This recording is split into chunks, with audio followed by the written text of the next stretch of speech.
लोगों की प्रॉपर्टी पर इलीगल तरीके से कब्जा किया जाता है। 2-3 तरह के लोग होते हैं जो कि काबिज होते हैं, ऊपर वैसे कब्जा हो जाता है कि ना वो आपका टेनेंट है, वैसे ही जैसे कब्जा ग्रुप होते हैं वो कब्जा कर लेते हैं। 1 साल का जितना रेंट होगा उसके ऊपर 10% पहले फाइन पे करना पड़ेगा। बिस्मिल्लाहिर्रहमानिर्रहीम, अस्सलाम वालेकुम। आपका मेज़बान फैसल हाजिर है आपकी खिदमत में।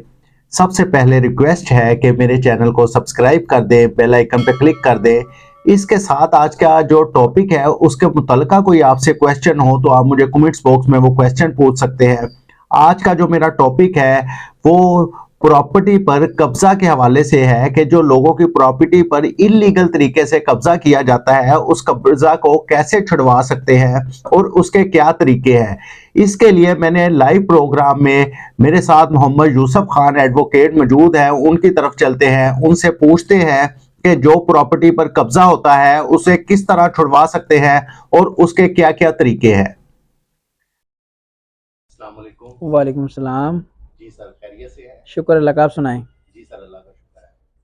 सर, मैं आपसे पूछना चाहता हूं, जो इलीगली प्रॉपर्टी पर कब्जा किया जाता है उसको छुड़वाने के क्या क्या तरीके हैं और कौन सा वे यूज करना चाहिए जिससे वो अपने कब्जे को इजीली छुड़वा सकता है। फैसल, इसमें 2-3 चीज़ें हैं कि अगर आपकी प्रॉपर्टी के ऊपर कोई कब्जा कर लेता है तो 2-3 तरह के लोग होते हैं जो कि काबिज होते हैं। एक तो वो लोग जो जिनको आपने प्रॉपर्टी रेंट पे दी हुई है, वो लोग आपकी प्रॉपर्टी पे कब्जा कर लें, उसका क्या हल है, ये डिफरेंट हल है। वो दूसरा, अगर आपकी प्रॉपर्टी के ऊपर वैसे कब्जा हो जाता है कि ना वो आपका टेनेंट है, वैसे ही जैसे कब्जा ग्रुप होते हैं वो कब्जा कर लेते हैं, तो उसका डिफरेंट चीज़ें हैं। इसमें 2 चीज़ें क्लैरिफाई करना बहुत ज़रूरी हैं कि अगर आपकी अपनी प्रॉपर्टी है, उस प्रॉपर्टी को आपने रेंट पे देना है तो आप वो रेंट एग्रीमेंट रजिस्टर्ड करवाएंगे सब रजिस्ट्रार के पास। अगर आप रजिस्टर नहीं करवाते तो वो बंदा जो कि टेनेंट है वो उसके ऊपर काबिज हो गया है, तो आप कोर्ट में जाकर उसको जाएंगे कि भाई ये बंदा टेनेंट था, काबिज हो गया है, नहीं निकलता, तो आप उसकी इजेक्टमेंट पिटीशन फाइल करेंगे। उस इजेक्टमेंट पिटीशन के ऊपर आपको 1 साल का जितना रेंट होगा उसके ऊपर 10% पहले फाइन पे करना पड़ेगा कोर्ट में, फिर आपकी प्रोसीडिंग स्टार्ट होगी। तो अगर ये प्रोसीजर है कि टेनेंट को निकलवाने के लिए।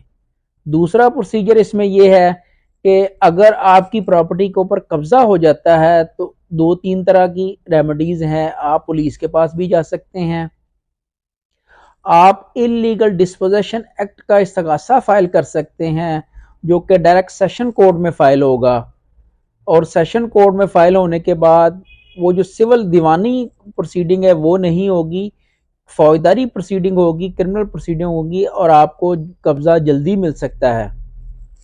जी, अगर जो हमारी खवातीन बहनें हैं उनके लिए भी यही तरीका है कि वो अपनी प्रॉपर्टी का कब्जा छुड़वा सकती हैं।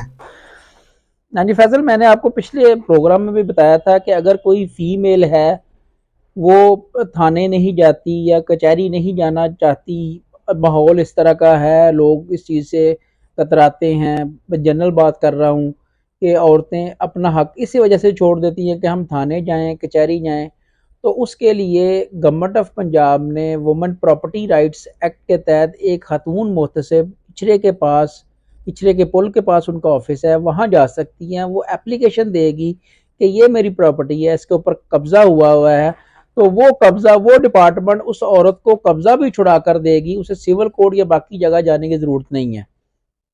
जी,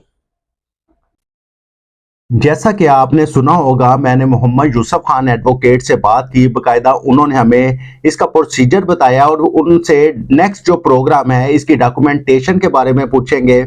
इसके साथ आपसे सिर्फ मेरी रिक्वेस्ट होती है कि मेरे चैनल को सब्सक्राइब कर दिया करें और उसके साथ बेल आइकन पे लाजमी क्लिक करें ताकि मेरी आने वाली वीडियो आप तक पहुंच सके। इसके साथ मैं आपसे इजाजत चाहता हूं।